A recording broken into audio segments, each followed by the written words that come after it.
মিডিয়াতে বসে বাংলাদেশের বিরুদ্ধে আজকে ষড়যন্ত্র করছে। আমি আরেকটি কথা বলতে চাই, আপনারা জানেন কিছু কোমর ভাঙা লোক আজকে যখন একটু সোজা হয়ে দাঁড়িয়েছে, তারা বিএনপির বিরুদ্ধে অনেক কথা বলছে।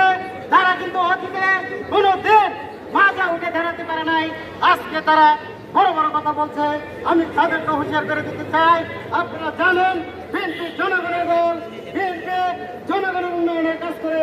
আপনারা জানেন শহীদ রাষ্ট্রপতি জিয়াউর রহমান বাংলাদেশের তলাবিহীন চুরি থেকে এই দেশকে একটি সমৃদ্ধশালী রাষ্ট্র হিসেবে পরিণত করেছিল।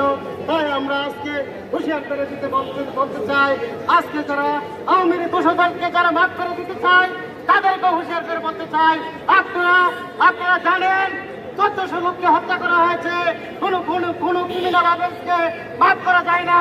যদি কেউ বলে তাদেরকে মাফ করা হলো, আপনাদেরকে আইনজীবী হিসেবে তা মেনে নেবেন? যায় না।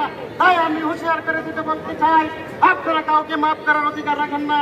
সেই জন্য আমি বলতে চাই, আজকে যেখানে শেখ হাসিনার দূষণদের যেখানে পাওয়া যাবে এবং আপনারা জানেন ভোট ডাকাতদের যেখানে পাওয়া যাবে, ঢাকা আইনজীবী সমিতিতে তাদেরকে অবাঞ্ছিত ঘোষণা করে তাদেরকে দিগম্বর করা হবে ইনশাআল্লাহ। এই কথা বলে